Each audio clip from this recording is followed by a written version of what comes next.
जी तो जनाब finally the big day आज हो रहे हैं अमेरिका में सदारती इंतखाबात और अब से कुछ देर में पोलिंग का बाज़ाब्ता आगाज़ भी हो जाएगा। इस दौरान मैं और इर्ज़ा और हमारे प्रोड्यूसर साहब हम बैठ के यहाँ पे स्टेट्स के ऊपर शर्तें लगा रहे थे कि कौन सी स्टेट्स किसको जाएगी। मतलब ऑब्वियसली पैसों की शर्तें नहीं है, लेकिन ये एक चैलेंज होता है ना कि जो जीता मैं सच हूँ, मैं मेरी पेशगोई ज़्यादा काम आएगी या तेरी स्टफ लाइक दैट।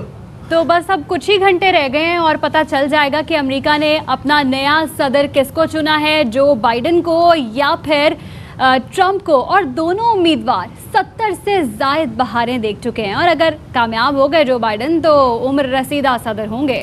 वैसे बहारों के हवाले से जो आपने बात की है ये ट्रंप पे तो सादे खाती है, जो बाइडेन जो है वो इस हवाले से ज़्यादा मकबूल नहीं है। लेकिन अब जनाब अगर इलेक्टोरल कॉलेजेस के हवाले से बात की जाए तो उसका एक बड़ा अहम और एक पेचीदा मरला है जो कि इलेक्टोरल कॉलेज यानी कि जिस तरह पाकिस्तान में हलकों की बुनियाद पे सदर का इंतखाब होना है, ज़्यादा वोट्स का मामला नहीं है। इलेक्टोरल कॉलेज में जो ज़्यादा सीटें सिक्योर करेगा वही बनेगा जनाब अमेरिका का अगला सदर। 538 इलेक्टोरल कॉलेज की सीटों की तादाद है, जिसमें से अब देखना है कि कांग्रेस में कौन अपनी वाशिंगटन में हुकूमत बना पाता है। बिल्कुल जनाब, दोनों उम्मीदवारों में कांटे का मुकाबला है। इसी पर बात करेंगे। हमारे साथ मौजूद है न्यूयॉर्क से हमारे नुमाइंदे जहांजेब अली और बॉस्टन यूनिवर्सिटी के ग्लोबल स्टडीज़ डिपार्टमेंट के डीन डॉक्टर आदिल नजम भी हमारे साथ है। सबसे पहले जहांजेब के पास चलते हैं। जहांजेब, सबसे पहले तो ये बताइए कि कुछ ही देर में वोटिंग शुरू हो जाएगी और क्या माहौल क्या है वहाँ पर, क्या गहमा गहमी है? जी देखें, मैं वाशिंगटन डीसी में होता हूँ, कैपिटल के अंदर, और आज तकरीबन 6 से 7 घंटे मैंने जो है वो वाइट हाउस के बाहर गुजारे हैं और माहौल बड़ा कशीदा वहाँ पे देखा गया आज। और ऐसा लग रहा था जैसे कोई रिहर्सल हो रही है वहाँ पर। कल जो इंतखाबी नताइज जब आना शुरू होंगे उसके बाद मुजाहिरों की वहाँ पर बहुत बड़ी तादाद रिपब्लिकन्स की भी पहुँची हुई थी, सदर ट्रंप के हामियों की, सपोर्टर्स की, और बहुत बड़ी तादाद वहाँ पे अफ्रीकन अमेरिकन, ब्लैक अमेरिकन की थी जो बाइडेन को सपोर्ट कर रहे हैं। तो वहाँ पर काफ़ी माहौल कशीदा था और इसी खतरे के पेश नज़र के अगर इंतखाबी नताइज के मामले पर कोई मामला ख़राब होता है और हालात ख़राब होते हैं शहर के वाशिंगटन डीसी के, उस वाइट हाउस को किले के तौर पर तब्दील कर दिया गया है। पहले सिर्फ वाइट हाउस के दाखिली और खारजी रास्तों के ऊपर जो है वो स्टील की दीवारें लगाई गई थी, लोहे की दीवारें, लेकिन अब आज वो लोहे की दीवारें जो हैं, आज हमने देखा कि पूरे चारों तरफ व्हाइट हाउस के वो लोहे की दीवार जो है वो ताबीर कर दी गई है और उस लोहे की दीवार के पीछे फिर एक वुडन जो है दीवार जो है वो तामीर की गई है, क्योंकि कल इस बात का बहुत ज़्यादा खदशा है कि कल जो है कोई हंगामा वाशिंगटन डीसी में हो सकता है। अल्लाह करे ना हो, लेकिन हो ज़रूर सकता है। तमाम जो सीक्रेट सर्विस है, पुलिस है, उनकी छुट्टियाँ भी मनसूख कर दी गई हैं। ओवर टाइम सारे वहाँ पर जो है ड्यूटियाँ अपनी सर अंजाम दे रहे हैं। तो हालात आज काफ़ी कशीदा नजर आए वाशिंगटन डीसी में। इसके अलावा अमेरिका की कई रियासतों के अंदर आज हमें जो खबरें मौसूल हो रही हैं उसमें देखा गया है कि कई जगहों के ऊपर काफ़ी झगड़े हुए हैं। ट्रंप सपोर्टर्स की जो रैली थी उसके ऊपर पथराव किया गया अफ्रीकन अमेरिकन की जानिब से कई रियासतों के अंदर, और वहाँ पर पुलिस ने कई अफराद को गिरफ्तार भी किया। तो इस तरह का माहौल भी देख रहे हैं। दूसरी जानिब अगर आप इंतखाबी नताइज की बात करें तो अभी कुछ ही घंटों के बाद जो है फाइनल वोटिंग का मरहला शुरू होने वाला है। वाशिंगटन डीसी में सुबह 7 बजे जो है पोलिंग का अमल जो है वो शुरू हो जाएगा और कई रियासतों के अंदर मुख्तलिफ टाइमिंग्स हैं और बहुत ही कांटेदार और सनसनीखेज मुकाबला है। ये इंतखाबी दंगल ऐसा है कि आप किसी को भी प्रिडिक्ट नहीं कर सकते कौन जीतने जा रहा है। कई रियासतों को, स्विंग स्टेट्स को अहम करार दिया गया है, लेकिन ग्राउंड रियलिटीज़ जो है वो वाज़ेह नहीं हो रही कि कौन ये इंतखाबी मार्का जीतेगा। सदर ट्रंप के हामी दावा कर रहे हैं कि सदर ट्रंप ये इंतखाबात जीत जाएंगे। जो बाइडेन के हामी भी दावा कर रहे हैं कि वो ये इंतखाब जीत जाएंगे।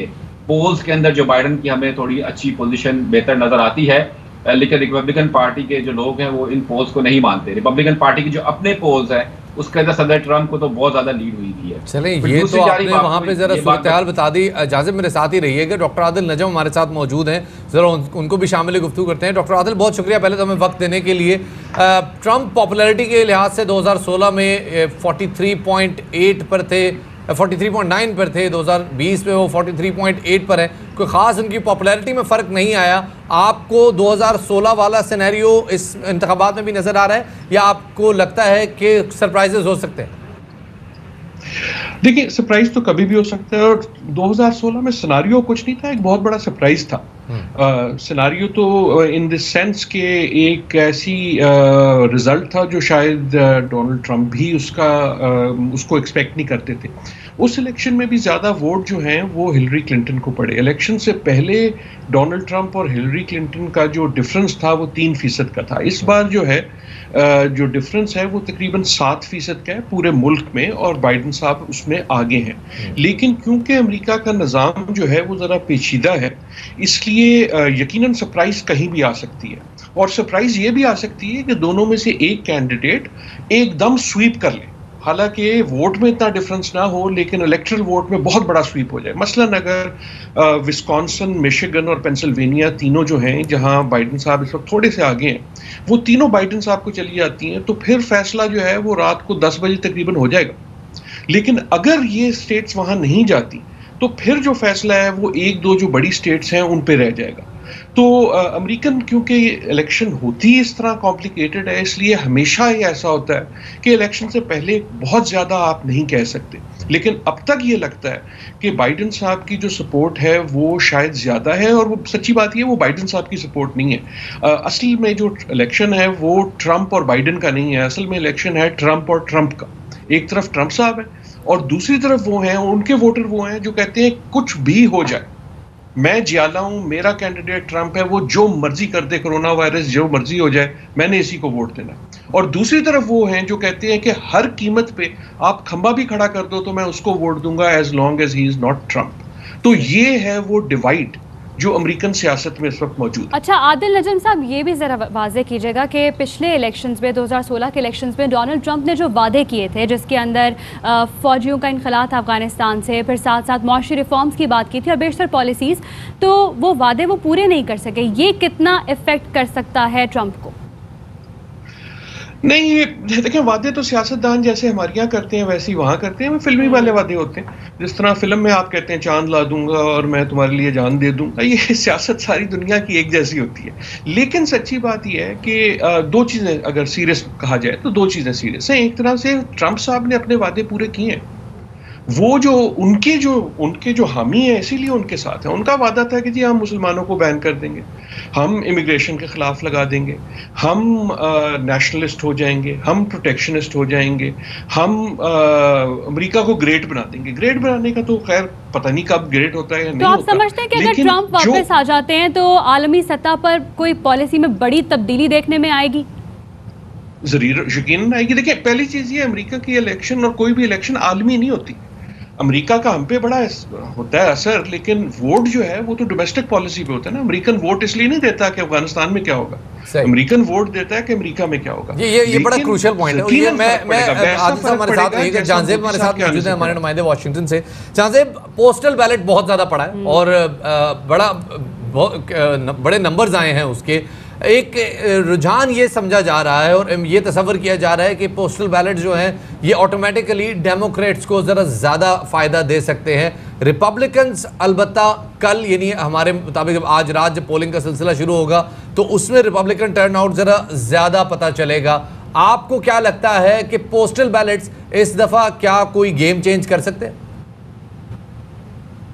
देखिए जी, पोस्टल बैलेट के ऊपर सदर ट्रंप तो पहले ही अपने तहफ़्फ़ुज़ात का इज़हार कर चुके हैं और वो कह चुके हैं इस बड़े पैमाने पर फ्रॉड का जो है अंदेशा है। और 2 रियासतों के अंदर तो जो है काफ़ी अरसे का जो है वो ग्रेस पीरियड दे दिया गया है। पेंसिल्वेनिया के अंदर और नॉर्थ कैरोलिना के अंदर तो 9 रोज़ का जो है वो ग्रेस पीरियड दिया गया है कि 9 रोज़ के बाद भी जो है वहाँ पर जो डाक के जरिए वोट है उसको कबूल किया जाएगा, जिस पर सदर ट्रंप ने काफ़ी एतराज़ किया है। दूसरी बात जो आदिल साहब बात कर रहे थे, मैं थोड़ा सा इसमें ये चीज़ ऐड कर दूँ कि सदर ट्रंप जो हैं उनका मुकाबला इस वक्त वो एक अकेले शख्स ही खड़े हैं। बड़ी अच्छी बात की। इस वक्त देखिए, ये जो इलेक्शन है कि सदर ट्रंप की जो रेफरेंडम है, इसके अंदर सदर ट्रंप की मोहब्बत और नफरत के वोट का मुकाबला है। ये रिपब्लिकन और डेमोक्रेट पार्टी का मुकाबला नहीं है। इसमें सदर ट्रंप की मोहब्बत और नफरत के वोट का मुकाबला। फिर सदर ट्रंप पूरी वाशिंगटन की एस्टेब्लिशमेंट के खिलाफ खड़े हुए हैं। इस मुल्क की फौज के जनरल उनके खिलाफ नजर आते हैं। वॉशिंगटन की स्टैब्लिशमेंट उनके खिलाफ नजर आती है, रिपब्लिकन पार्टी की स्टैब्लिशमेंट उनके खिलाफ नजर आती है, इस मुल्क की जो सीक्रेट एजेंसीज हैं वो उनके खिलाफ नजर आती है। FBI के साथ जो उन्होंने किया, नेशनल इंटेलिजेंस के साथ उन्होंने जो कुछ किया है वो आपके सामने है। तो वो तो एक सबके साथ एक दुश्मनी मोल लेके वो ये इंतखाब लड़ रहे हैं और उन्हें इस बात से कोई फर्क नहीं पड़ता कि उनके मुखालफिन उनको क्या कह रहे हैं, वो अपने एजेंडे पर काम कर रहे हैं। लेकिन यहाँ पर ये भी बात की जा रही है कि नायब सदर जो बाइडन है, जो डेमोक्रेटिक उम्मीदवार हैं, उनका हमेशा से सियासी एजेंडा रहा है। इस वक्त वो ठेकेदार बन चुके हैं ब्लैक अमेरिकन के, अफ्रीकन अमेरिकन के, और वो ये इमिग्रेंट्स के भी ठेकेदार बन गए हैं और कहते हैं कि जी मैं इनके लिए बहुत कुछ कर दूंगा। 8 साल ओबामा दौर के साथ गुजारे उन्होंने। ये मैं वो बातें कर रहा हूँ जो कि रिपब्लिकन बात करते हैं कि 8 साल उन्होंने सदर ओबामा के साथ गुजारे। 8 साल उनको ये ब्लैक अमेरिकन याद नहीं आए। शॉर्लेट जला, सारा बाल्टीमोर जला, मुझे याद है, मैंने खुद कवरेज की ओबामा के दौर में।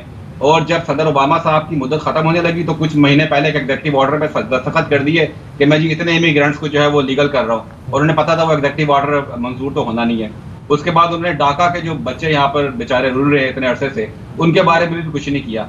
अब 8 साल आप इक़्तिदार में बैठे रहे, आपने कोई यहाँ पे क्रिमिनल जस्टिस रिफॉर्म्स लेकर नहीं आए, कुछ ब्लैक अमेरिकन के लिए कुछ नहीं किया, पुलिस रिफॉर्म्स में नहीं लेकर आए, आपने इमिग्रेंट्स के लिए कुछ नहीं किया। ठीक है, वो जो शुरू से रूल्स चल रहे थे, तो अब आप एकदम से ठेकेदार को, रिपब्लिकन, ये चीजें वो ऐसी हैं जिस पर जो है लोगों को सोचने पर मजबूर किया है। क्योंकि और यही वजह है कि यहाँ पर जितने भी सर्वेस मैंने किए हैं, खासतौर पर पाकिस्तानी अमेरिकन की एक बहुत बड़ी तादाद जो कि हमेशा से डेमोक्रेट थी, वो अब रिपब्लिकन पार्टी को, सदर ट्रम्प को वोट डाल रहे हैं। सही। फिर हमेशा से आपको भी मालूम, पहले भी हमारी बात हुई थी, खामोश शख्सियत सदर ट्रम्प की एक बहुत बड़ी पावर है। और यहाँ पर अभी एक रैली हुई वर्जीनिया के अंदर, वॉशिंगटन DC के अंदर, सदर ट्रम्प की एक कार रैली थी।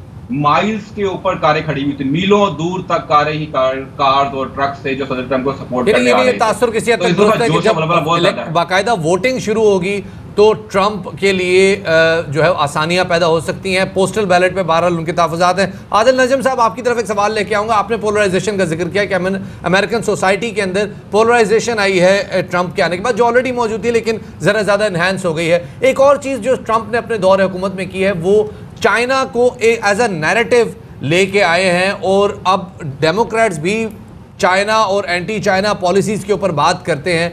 आपको लगता है कि आज से जो इंतखाबात शुरू होने वाली है, कल जब बैलेटिंग का आगाज़ होगा, ये जो सदर ट्रंप का नैरेटिव है, ये अवाम का भी मसला है और अवाम भी इसको बड़ा संजीदा ले रही है, और इस हवाले से सदर ट्रंप को कोई फ़ायदा हो सकता है?